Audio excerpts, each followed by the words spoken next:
My name's Elizabeth Richmond-Garza. I'm an associate professor in the English department and I direct the program in comparative literature here at UT. So what do? I teach large introductory classes on world literature, on why are we drawn to things that frighten us, and I teach advanced classes on theater, performance, the fine arts, but especially on the topic that maybe I'm going to talk about today, and that is what are the connections between things about 100 years ago and now. Conan Doyle in 1887, inspired by all sorts of things, most of them a bit unhappy, created what I think defines the genre of the detective story for modernity, picked up by so many American authors and world authors later, of course. Londoners couldn't believe that the Jack the Ripper cases were happening in London, and three of the greatest Victorian literary works come out of that experience. Oscar Wilde's Picture of Dorian Gray, Robert Louis Stevenson's Dr. Jekyll and Mr. Hyde, and the first of the Sherlock Holmes stories written by Sir Arthur Conan Doyle. All of them appear in the late 1880s, in the case of Conan Doyle in 1887. It's been a guilty pleasure for generations of people, students in particular, to encounter this very strange and fundamentally antisocial detective and his very responsible and very capable sidekick, Dr. John Watson. So why do I teach it? In addition to the fact that it's simply a total joy to read and you can't resist the stories, I teach it because it's popular literature. And one of the great things about writers like Sir Arthur Conan Doyle is they give you a kind of finger on the pulse of the period. They don't hide what was going on politically, socially, ideologically, religiously, sexually in their period. Instead, they use that as their raw material. So if you want a window into the period that I teach, then I certainly recommend to you Conan Doyle's original adorable stories. If you want a window into nowadays, I think I would recommend to you the current Sherlock.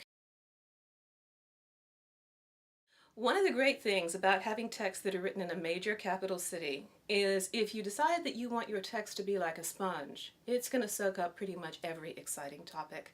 So it really is a matter of what are you interested in. The Conan Doyle stories are, in many ways, very carefully designed little puzzles. They are puzzles that invite you to come in and try to find a solution. So at some level, Sherlock Holmes stories invariably are very optimistic. They suggest that no matter how strange the world is out there, no matter how exciting and scary the particular escapade that the two men get into, they're going to come out safe at the end. So what are the escapades? What's being soaked up by this sponge that's called a Sherlock Holmes short story? Well, it could be drugs being run into the City of London. It could be especially three large increases in immigrant population that meant that people didn't know who their neighbor was anymore. It could be about whether men and women really get along better with each other or with members of their own gender. Almost any topic, because you see he wrote the story starting in 1887 and for a long time thereafter you can find one. Conan Doyle wanted to get rid of his hero. He actually killed him in a story, The Final Solution. And we loved him so much, not us, but our great-great-grandparents loved him so much that 8 years later he had to bring him back because he still hadn't picked up enough of these topics. And he wrote story after story again, and as we all know from movie and TV, there's still new ones being invented. One of the things that I think attracts actors and audiences to the Sherlock Holmes stories is the fact that Sherlock Holmes is not a nice man. He's rude, he's narcissistic, he's brilliant, but he's not fundamentally amiable. And there's something about the fact that he's, to use an old school word, flawed. Not just in one way, but in many ways that I think attracts us. We like to think we're as clever as Holmes, so we enjoy when he solves the puzzle. But Holmes does this solving of puzzles at a price. He is an addict. In the original stories, he's addicted to cocaine and indeed indulges in various other things as well, including laudanum. So when you look at Holmes, maybe we're attracted to his personality that's not perfect, and to his weaknesses as well as to his brilliance. Maybe it humanizes him. I think it also deals with one of the reasons I principally teach the stories. I'm very interested in what it's like to live in the modern world, to live with all kinds of things bombarding you every second. If that's how it feels nowadays, actually the Victorians felt exactly the same way. So it's very exciting to live today, and it was very exciting to live in London in 1887 or in 1900. But when you open the newspaper, as Conan Doyle and his readers did, and you read about the Jack the Ripper cases, which are the basis for a lot of his stories, that's very hard to live with. And Conan Doyle, who was himself a medically trained doctor, knows that human beings have lots of ways of dealing with stress. And so, like many modern works of art, films and novels, I think one thing that draws us to Holmes is that Conan Doyle, he doesn't cover up. He doesn't pull the rug over what being brilliant and trying to make a difference in the world might cost you. And Holmes is weak. And yes, he is an addict who never recovers in the original stories. In all of the stories, especially for female readers, I think, one of the challenges and disappointments is that women don't come off very well. Your likeliest happy representation in a Conan Doyle story is as a damsel in distress. And that's one of the challenges, I think, for modern readers. It's about male bonding in a very male-dominated Victorian world. But I always feel you've got to read one particular story to get a sense that it's more complex. Yes, there's something intense between the two men. Comrades in arms, like soldiers on a battlefield, two men playing on the same sport team, that kind of friendship, maybe something more that's actually sexual as well. But there is one story, Scandal in Bohemia. It's one of his earlier stories, which faces off Sherlock Holmes against a woman.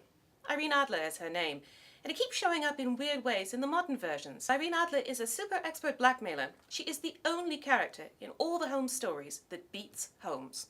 She's smarter than he is, tougher than he is, and of course she's evil as well. It's the only story that's actually a crime story in some sense because it doesn't solve itself. She gets away with the blackmail that she's been planning. She doesn't fully destroy the person she's out to get, but she does manage to escape being in any way persecuted, prosecuted, caught, anything like that.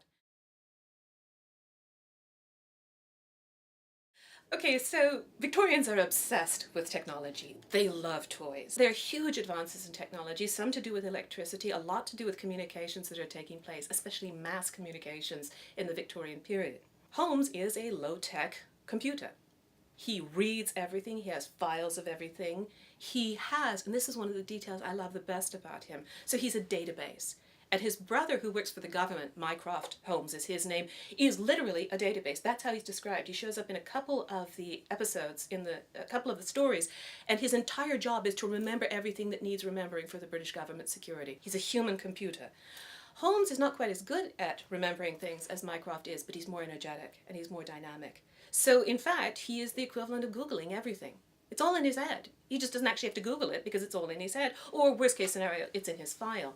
But the best bit, I think, of the way that technology appears in a low-tech variant is in the Baker Street Irregulars. Holmes has a network of young people, kind of street urchins, little street kids, who run around delivering messages instantaneously back and forth across the city of London and bringing him information. So nowadays, when you go to London, you use GPS and you use Google. Back in the day, you use Holmes' memory and you use all the little kids that he can't adopt. He doesn't fully take them into his house, but he makes sure that they get enough to eat as long as they get the information network superhighway working as fast as it can. I got a number of answers for that. One, they are fun. And they are logical.